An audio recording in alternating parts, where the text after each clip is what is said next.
갈라디아서 3장 10절에서 14절 말씀을 합독하겠습니다. 무릇 율법 행위에 속한 자들은 저주 아래에 있나니 기록된 바 누구든지 율법책에 기록된 대로 모든 일을 항상 행하지 아니하는 자는 저주 아래에 있는 자라 하였음이라. 또 하나님 앞에서 아무도 율법으로 말미암아 의롭게 되지 못할 것이 분명하니 이는 의인은 믿음으로 살리라 하였음이라. 율법은 믿음에서 난 것이 아니니 율법을 행하는 자는 그 가운데서 살리라 하였느니라. 그리스도께서 우리를 위하여 저주를 받은 바 되사 율법의 저주에서 우리를 속량하셨으니 기록된 바 나무에 달린 자마다 저주 아래에 있는 자라 하였음이라. 이는 그리스도 예수 안에서 아브라함의 복이 이방인에게 미치게 하고 또 우리로 하여금 믿음으로 말미암아 성령의 약속을 받게 하려 함이라. 아멘.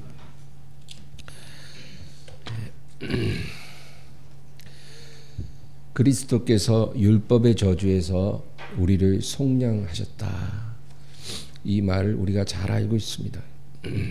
오늘 10절 말씀 보면 무릇 율법 행위에 속한 자들은 저주 아래에 있나니 기록된 바 누구든지 율법책에 기록된 대로 모든 일을 항상 행하지 아니하는 자는 저주 아래에 있는 자라 했습니다. 우리가 이 구절을 읽으면서 한 가지 질문이 생겨요. 왜 율법도 하나님이 주신 것인데 우리가 이 율법으로 인해 저주를 받게 되었는가? 여러분, 우리가 율법의 속성을 잘 알아야 돼요. 율법은 행위입니다. 행위. 그래서 율법에서 무엇을 하라고 했는데 그걸 안 하거나 하지 말라고 했는데 하거나, 우리가 이렇게 되면 율법의 저주를 받게 됩니다. 그래서 하나님께서 너희가 율법을 지키면 복을 받을 것이고 율법을 어기면 저주를 받으리라 그랬거든요. 근데 하나를 어기든 열을 어기든 어긴 건 어긴 거라는 거예요. 그래서 우리가 이 율법의 저주를 빠져나갈 수가 없는 거예요. 하나님이 하라고 한 거를 다 잘하다가 어떻게 한 가지 한 번 딱 어기면 그냥 바로 저주 아래 들어가는 거예요. 하지 말라는 거 다 안 하다가 어떻게 실수로 한 가지 하면 율법의 저주 아래 들어가는 거예요. 예를 들어 안식일을 거룩히 지키라. 일곱째 날 안식일을 잘 지키라는 거예요.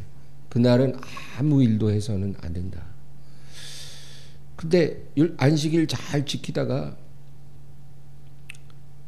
갑자기 안식일 날 과수원에 불이 났어요. 그 불도 끄면 안 되거든요. 안식일 날에. 그럼 내 과수원 다 탔도록 놔둘 사람이 누가 있겠냐고. 불 꺼야죠. 그러면 어떻게 돼요? 뭐 피치 못한 사정이라 해도 어쩔 수 없어요. 율법을 범하는 거예요. 그래서 우리가 자의로 알면서 율법을 어기든 어떤 불가항력적인 상황에서 어기든 간에 우리는 율법을 범하는 존재가 될 수밖에 없다라는 겁니다. 우리가 죄를 지을 때, 율법을 범할 때 그것을 깨닫는 것은 우리가 속죄할 수 있으나 우리가 사실은 깨닫지 못하고 범하는 죄가 더 많거든요. 여러분, 그거 알아야 돼요. 내가 짓는 죄 중에 알고 있는 죄보다 내가 모르는 중에 지은 죄가 훨씬 많아요. 이런 죄들은 우리가 깨닫지 못하기 때문에 속죄가 안 되고, 속죄가 안 되면 어떻게 돼요? 그 저주 아래 우리가 머물게 된다. 그래서 율법 아래 사는 사람은 예외 없이 저주 아래 있을 수밖에 없다라는 겁니다. 우리 마인드가 바뀌어야 돼요. 율법적인 마인드로 우리가 신앙생활을 할 때가 많아요. 예를 들어 내가 2022년도에는 하루 1시간씩 꼭 기도하리라. 우리가 그런 결심을 하지만 그거 못 지켜요. 저도 안 돼요. 저도 제가 딱 결심한 거대로 안 돼요. 근데 우리가 하루 내 결심을 딱 지키지 못하면 마음에 죄책감 느끼고 너무 죄송하고 막 마음이 눌려가지고 힘들어하는 사람들이 있어요. 여러분, 그게 바로 율법적인 마인드예요. 우리가 그런 마인드를 벗어버려야 돼요. 우리가 부족할지라도 하나님 앞에 용납된다라는 거, 그거 깨달아야 돼요.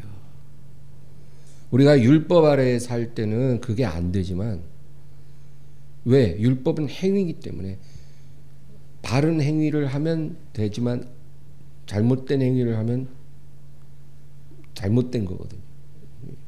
율법 아래에 있으면. 그러나 우리가 율법 아래에 있지 않고 은혜 아래에 있기 때문에 여러분, 그렇게 우리가 뭔가 잘못했다고 해서 부족하다고 해서 눌리지 마시기 바라요. 아까도 제가 누가 잠깐 그런 얘기를 했는데, 육체의 소욕과 성령의 소욕이 우리 안에서 서로 부딪히잖아요. 그렇죠? 예, 우리 안에 계신 성령님이 원하시는 뜻과 내 육체 안에 있는 죄의 법이 부딪힌다는 거예요. 그래서 어떨 때는 우리가 이기기도 하고 어떨 때는 지기도 해요. 이겼다고 교만할 것도 없고 졌다고 좌절할 것도 없어요. 우리가 그 싸움을 싸우면서 주님을 향해 나아가는 게 중요한 거지, 이기고 지는 것이 그게 결정적으로 중요한 건 아니에요. 우리가 졌다고 해서 구원을 잃어버리거나 구원이 흔들리지는 않아요. 우리가 의도적으로 믿음을 아예 내팽개치지 않는 한 우리가 믿음의 싸움에서 넘어졌다고 해서 우리 구원이 흔들리지는 않아요. 그러므로 여러분, 눌리지 말고 아까 우리 찬양한 것처럼 주님과 함께 독수리처럼 날아오르시기를 바랍니다.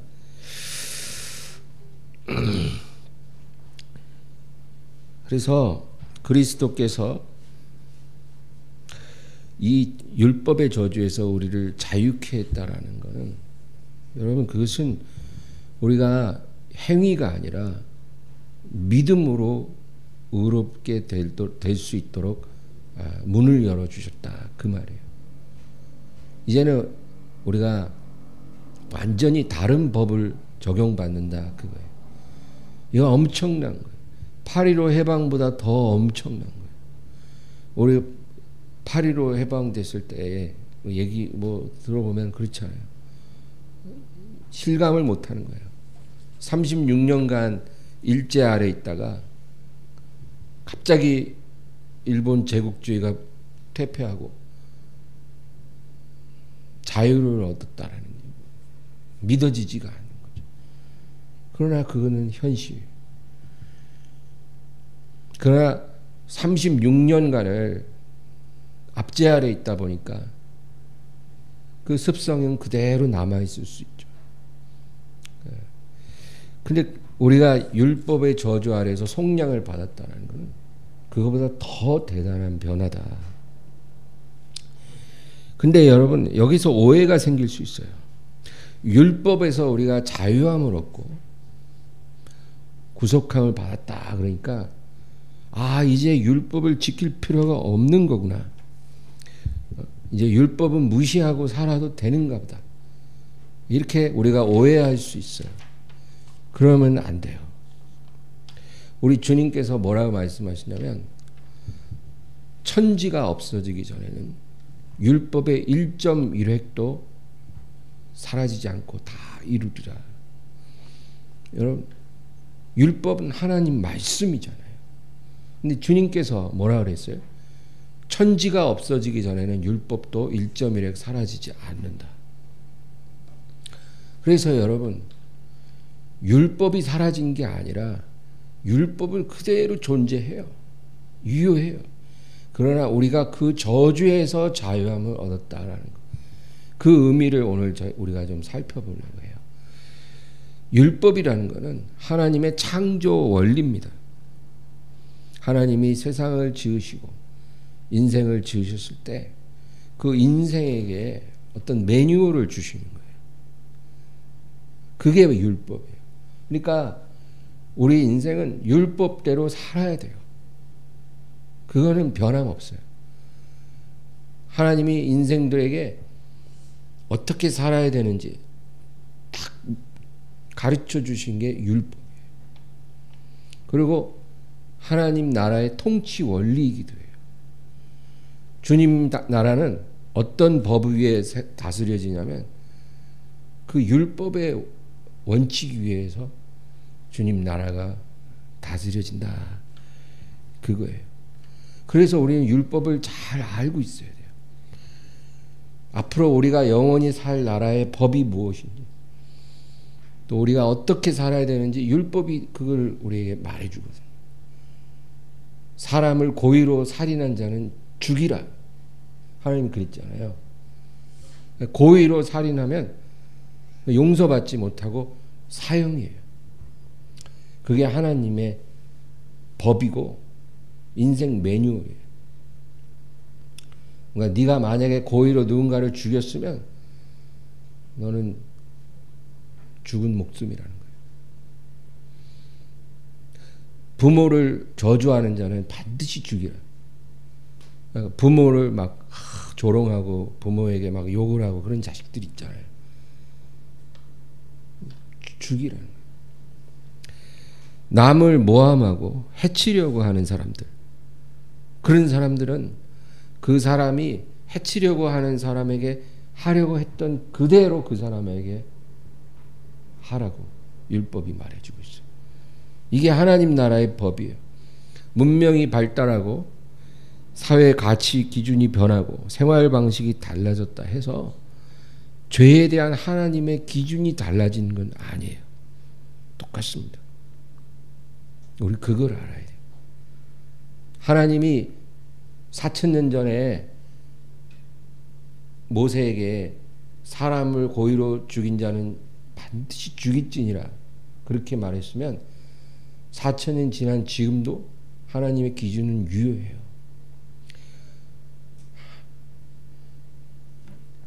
그래서 오늘날 지구상에 200개 나라가 있잖아요. 여러분 그 나라마다 법이 다 있어요. 근데 그 법을 보면은 그 나라가 얼마나 정의로운 나라인지 우리가 알 수 있어요. 하나님의 법에 아주 근접한 법을 갖고 있는 나라, 또 그 법을 얼마나 공정하게 시행하느냐에 따라 그 나라가 정의로운 나라일 수도 있고 그렇지 않을 수도 있다. 여러분 근데 지금 이 세상에 있는 나라들의 헌법 또 형법들 보면 하나님의 법과 너무 동떨어져 있어요. 그래서 여러분 정의가 사라진 거예요. 그래서 하나님의 심판이 하늘로부터 임하는 거예요. 우리 하나님 자녀들은 주님이 다스리는 나라를 사모해야 돼요. 비록 대한민국 국적을 갖고 살지만 또 이 땅에 사는 동안에는 대한민국 법을 지켜야 되고 또 세금도 내야 하지만 우리가 영원히 사모할 나라는 대한민국이 아니에요. 예수님이 임하시고 다스리실 나라예요. 그리고 그 나라의 법을 우리는 기다려야 돼요. 지금은 의인을 악하다 하고 악인을 의롭다 하는 그런 법이 시행되고 있잖아요. 그러나 주님이 오시면 그 모든 것이 다 바로잡히게 될 줄로 믿습니다. 그래서 율법을 통해 죄인을 판단하시는 하나님의 기준은 지금도 그대로 유효해요. 그러면 우리가 어떻게 이 율법의 저주에서 자유케 될 수 있나? 예? 하나님의 기준은 지금도 시퍼렇게 살아있는데 우리가 어떻게 율법의 저주를 벗어나서 자유함을 얻을 수 있습니까? 두 가지 이유가 있어요. 그거 우리가 오늘 꼭 기억해야 돼요. 첫째는 나를 위한 속죄가 이미 이루어졌다는 거예요. 그게 중요해요. 나를 위한 속죄가 이미 이루어졌어요. 십자가에서 하나님의 아들이 사형당했거든. 하나님의 아들이 십자가에서 사형을 받았기 때문에 그 이름을 믿고 그 이름을 부르는 자에게는 속죄의 효력이 발생을 해요. 여러분, 이게 정말 중요한 거예요. 예수님이 2000년 전에 죄인들을 위해 죽으신 건 분명한 역사적 사실이에요. 근데 그 이름을 믿지 않고 그 이름을 부르지 않는 사람에게는 아무 상관이 없어요. 그러나 그 이름을 믿고 부르는 자에게는 그 사형당하신 예수님의 속죄가 효력을 발생해요. 그래서 우리가 살 수 있는 거예요, 여러분. 하나님의 기준이 변한 게 아니라 나를 대신해서 하나님의 아들이 죽으셨다는 거예요. 제가 영화를 이제 보면 영화에 그런 내용이 나와요. 여러분, 우리나라도 있는지 모르겠지만 미국 같은 데는 증인 보호 프로그램이라는 게 있어요. 그래서 어떤 마피아의 어떤 범죄를 폭로하거나 어떤 그런 흉악한 범죄자들을 불리한 어떤 정직한 증언을 누가 증언을 하잖아요. 유죄 판결 받으려면 증인이 중요하거든요. 그래서 그런 중대한 범죄의 증인을 국가에서 보호해주는 프로그램이에요. 왜냐하면 그렇게 증언을 하고 나면 반드시 보복을 당하거든요. 어떻게 보호해주냐? 그 사람이 죽은 걸로 해요. 사고로 죽은 걸로 하고 그 사람에게 새로운 신분을 국가가 줘요. 다른 이름, 다른 주민번호. 그래갖고 저 먼 곳에 가서 새로운 신분으로 정착해서 평생 살 수 있도록 국가가 그렇게 지원을 하는 거예요. 그게 증인 보호 프로그램이에요. 여러분, 십자가는 하나님이 우리를 위해 만드신 증인 보호 프로그램이다. 하나님이 우리를 살려주기 위해서 우리를 죽은 걸로 여겨주시고 새 신분을 부여해 주신 거예요. 우리에게. 너는 죽었다는 거예요. 네 옛사람은 죽었고 너는 이제 새 사람이다. 새 사람으로 살 수 있다.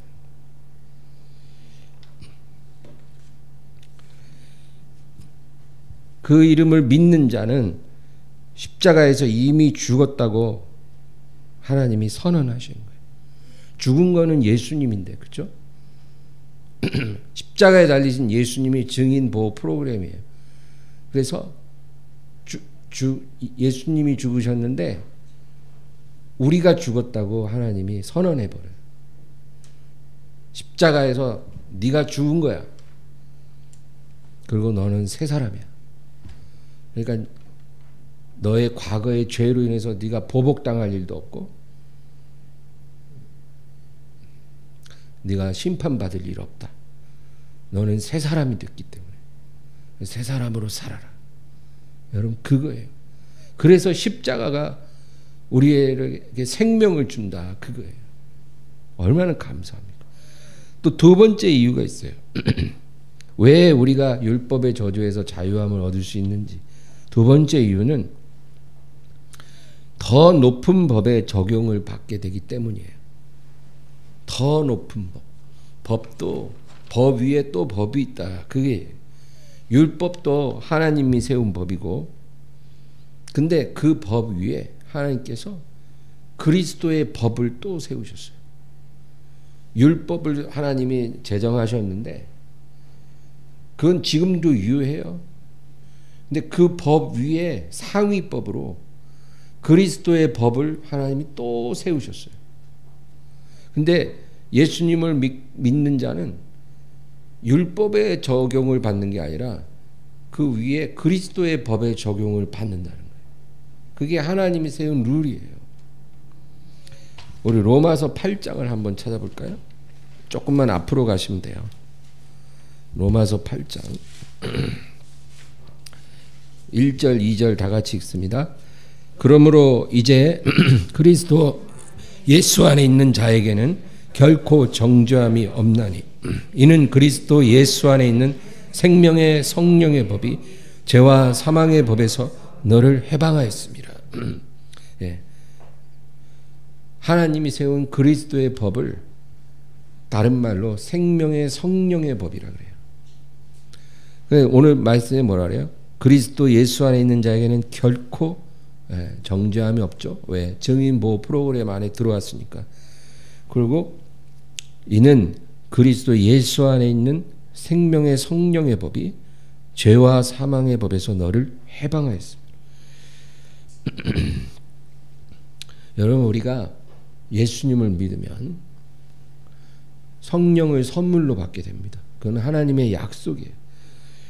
근데 예수님을 믿게 돼서 우리가 성령을 받게 되면 이 성령이 우리 안에 들어오시면 성령은 두 가지 기능을 해요. 첫째는 진리의 영이십니다. 그래서 우리가 성령을 받으면 하나님을 온전히 알도록 성령님이 우리를 인도하십니다. 성령을 받기 전에는 하나님을 알 수도 없었어요. 성령이 오셔서 우리가 진리를 깨닫게 해주셔요. 그래서 하나님을 알게 하시고 하나님을 경외케 하십니다. 그게 성령이 하시는 일이에요. 그 다음에 또 두 번째는 사랑의 영이세요. 사랑해요. 그래서 성령은 우리로 하여금 자원해서 하나님을 섬기게 만들어줘요. 그래서 성령 받은 사람과 성령 받지 않은 사람의 차이가 커요. 성령을 아직 안 받은 그런 자녀를 부모가 교회에 데리고 오는 건 힘들어요. 막 억지로 나와가지고 그냥 막 오만상을 찌푸리고 앉아서 고개 푹 숙이고 핸드폰만 쳐다보고 있어요. 아직 성령을 못 받았으니까, 사랑의 영이 역사를 안 하니까 그럴 수밖에 없어요. 그러나 성령이 임하시면 자원하는 마음을 불러일으켜요. 억지로 하나님을 믿는 게 아니라 자원해서 기쁘게 하나님을 섬기는 거예요. 그래서 다윗이 시편 51편에서 내게 자원하는 심령을 주사 주를 섬기게 하소서. 그 성령을 부으사 내게 자원하는 마음을 새롭게 하소서. 그렇게 고백하잖아요. 그러므로 우리가 성령의 인도를 받으면 억지로 의무를 지키는 게 아니라 기쁜 마음으로 하나님의 뜻을 행하는 사람이 된다, 그 얘기예요. 엄청난 차이예요. 예를 들어 회사에 많은 사람들이 일을 하잖아요. 그러면 대부분은 보면 그냥 억지로 해요, 일을. 왜? 그 생계의 수단이니까. 그래서 회사에 막 억지로 출근하고, 그래서 근무 시간 억지로 일하고, 또 퇴근 시간까지 겨우 자리 지키다가 그리고 퇴근하고. 대부분 다 그렇게 직장생활을 하겠죠. 그건 뭐냐면 한마디로 율법적인 직장생활인 거예요. 예, 억지로 하게 하는 거는 율법이거든요. 그런데 간혹 보면 회사를 막 기쁨으로 출근해가지고 막 시키지도 않은 일도 막 자기 일처럼 막 하고 막 즐거워하고, 막 회사가 뭐 좋은 일이 생기면 막 나 일처럼 기뻐하고, 이런 사람이 뭐 있는지는 모르겠지만 만약에 있다면 그 사람은 회사를 율법적으로 다니는 게 아니라 그리스도의 법으로 다니는 거예요. 성령이 오시면 사랑의 영으로 역사해서 우리로 하여금 기쁘고 자원하는 마음으로 하게 한다는 거거든. 그런 거예요.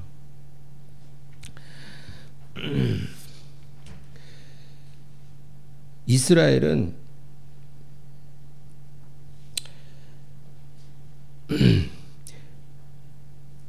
성령을 받기 전에 율법을 먼저 받았어요. 그러면 어떻게 될까요? 성령이 오시기 전에 율법이 먼저 왔기 때문에 그들은 하나님을 알지도 못하고 사랑하지도 않아요. 진리의 영, 사랑의 영이 없으니까 하나님을 알 수가 없죠. 하나님을 모르니까 경외함이 없고, 또 사랑의 영이 없으니까 하나님을 사랑할 수가 없는 거예요. 그래서 이스라엘은 그냥 그 율법의 관계 속에서 하나님을 섬겼어요. 억지로 그런 계약 관계를 유지해 나가는 거예요. 그러니까 실족하게 되었다, 그 얘기예요.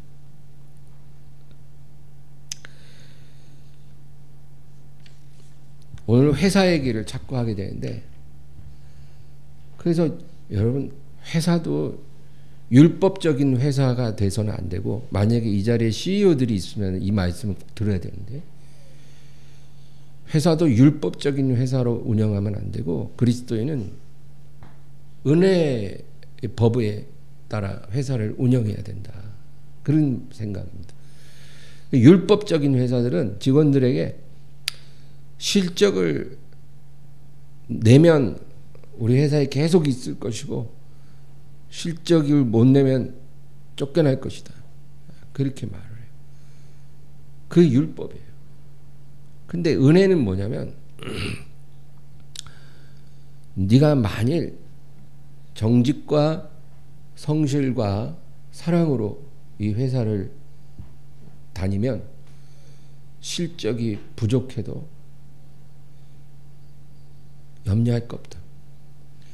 너에게 평생 직장을 보장해주고 다른 회사보다 더 좋은 대우를 해줄 것이다, 이렇게 말을 하는 것.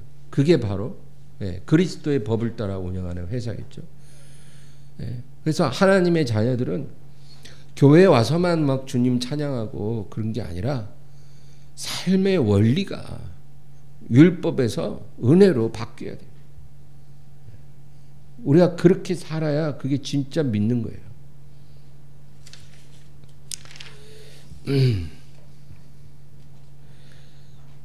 그래서 생명의 성령의 법, 은혜의 법으로 사는 사람은 이제 자유해졌다, 그거죠. 율법에서 자유해지고 더 높은 법의 적용을 받는데, 그래서 이걸 악용해 갖고 자유롭게 이제 죄를 짓자, 그래서는 안 되고 자유함으로 주님의 뜻을 행하는 사람이 돼야 된다, 그겁니다. 그래서 여러분 얼마나 감사한지 몰라요.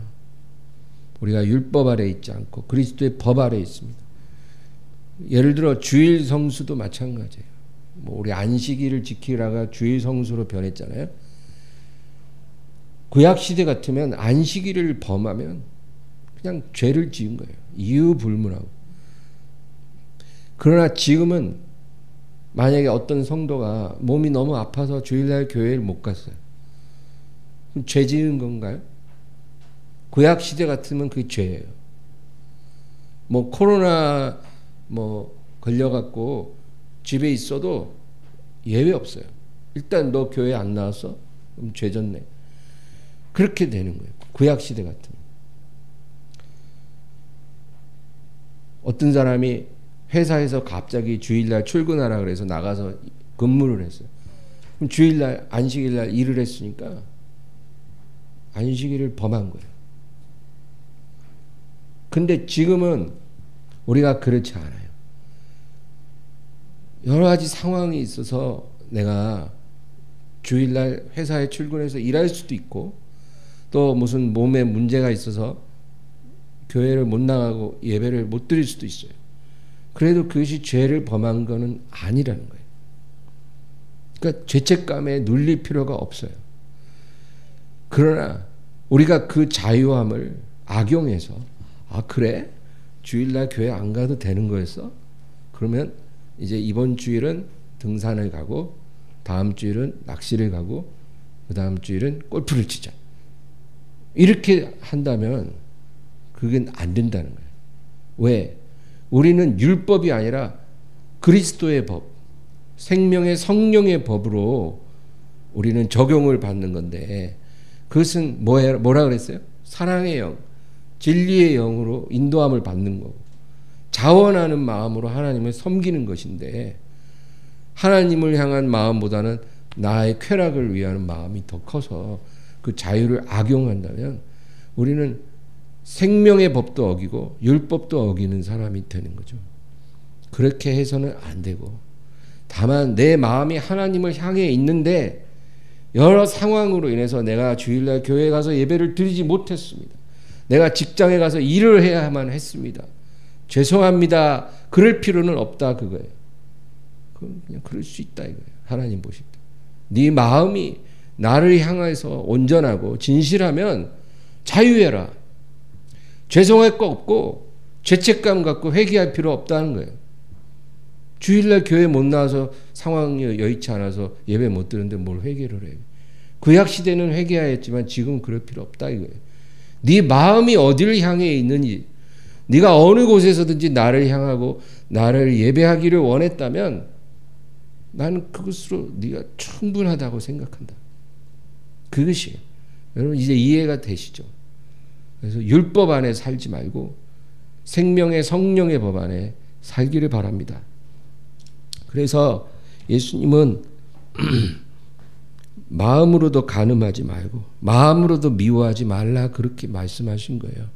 왜냐하면 율법은 행위를 보는 거지만 그리스도의 법은 마음을 보거든요. 그러니까 마음 상태가 더 중요한 거예요.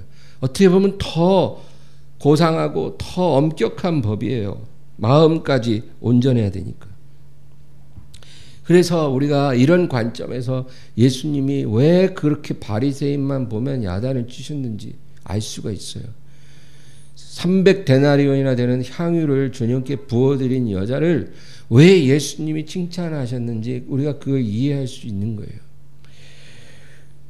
그리스도의 법으로 볼 때는 이 바리새인들은 낙제점이고 300데나리온 값어치 나가는 향유를 부은 여인은 주님 앞에 최고 점수를 받았다 그 얘기입니다. 마지막으로 카톨릭과 개신교의 차이를 얘기하고 마칠까 합니다. 카톨릭과 개신교는 어떤 차이가 있을까요, 여러분? 뭐 많은 차이가 있어요. 교황 관해서도 그렇고 마리아 숭배, 뭐 성인 숭배, 성상 숭배 여러 이단적인 요소가 카톨릭에는 있어요. 그러나 가장 큰 차이가 있다면 가장 근원적인 차이는 뭐냐면 가톨릭의 구원관은 율법적인 구원관이에요. 행위에 의한 구원이에요. 그리고 개신교는 믿음으로 인한 구원, 십자가의 구원입니다. 그게 가장 큰 차이예요. 예를 들어 교회 안에서 가장 중요한 성례전은 두 가지죠.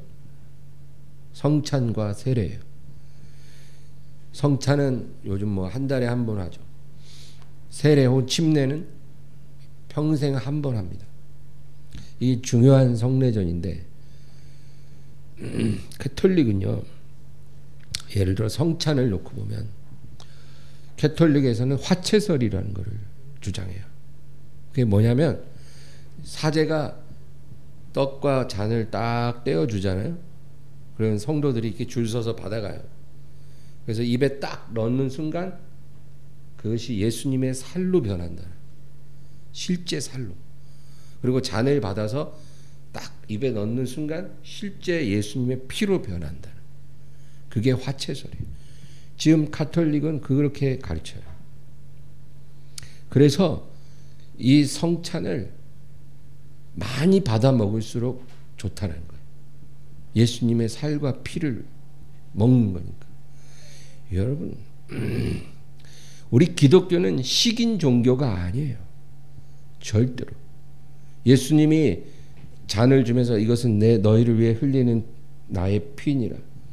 이 떡을 떼면서 이것은 너희를 위해 주는 내 몸이니라 받아 먹으라 이렇게 얘기한 거는 그는 영적인 관점에서 예수님의 살과 피가 우리에게 임했다라는 거지, 실제 예수님의 살을 뜯어먹고 피를 막 받아 마시는 거는 절대 아니에요.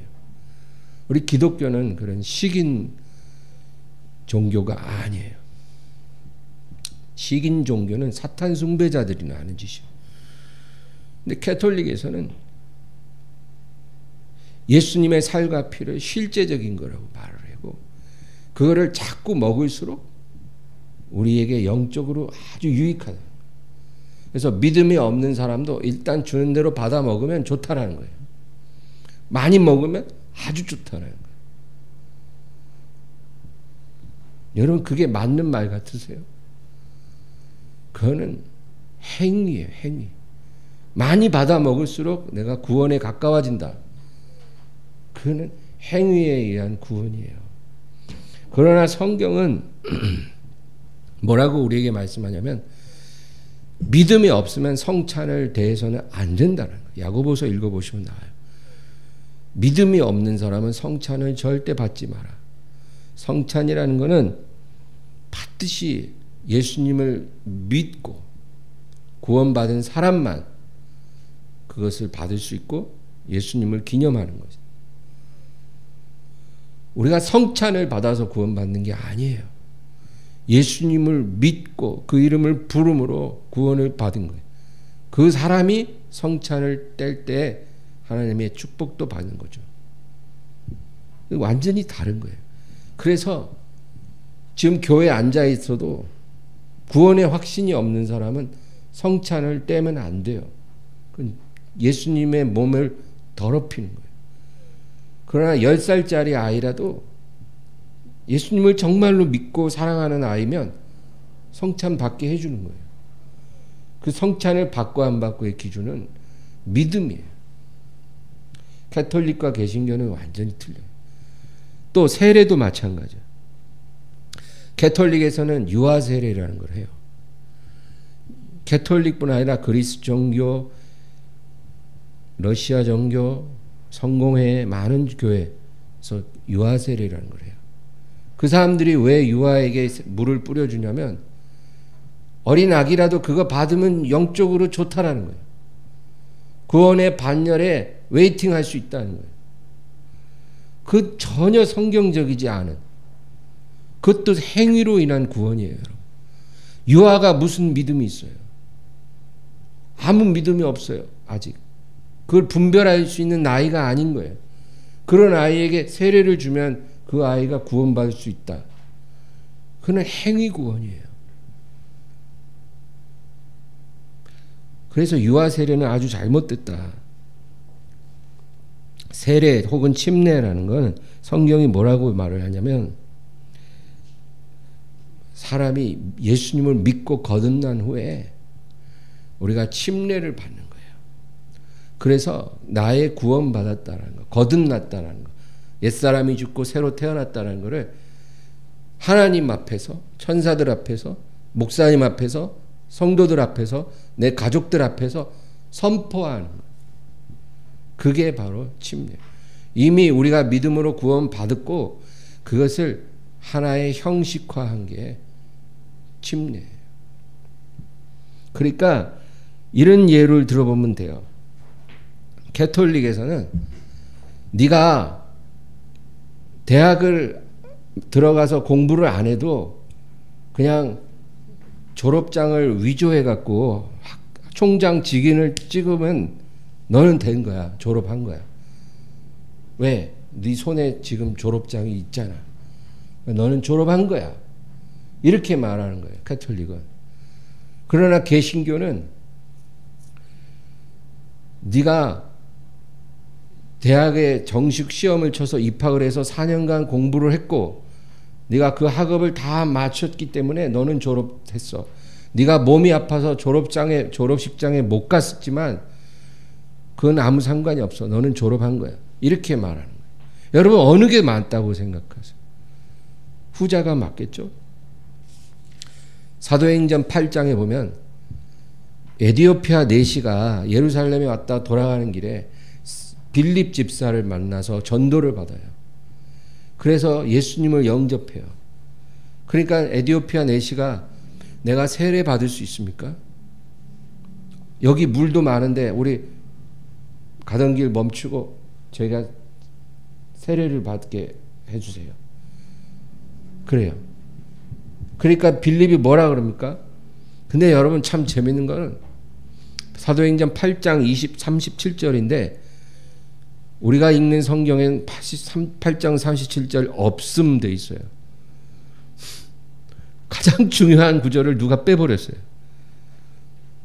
계시록에 이 예언의 말씀을 빼거나 더하는 자는 천국에 들어갈 수 없으려 했는데 그 중요한 구절을 빼버렸어요. 그러나 그 구절이 킹 제임스 버전에 나와요. 빌립이 뭐라 하냐면 만일 네가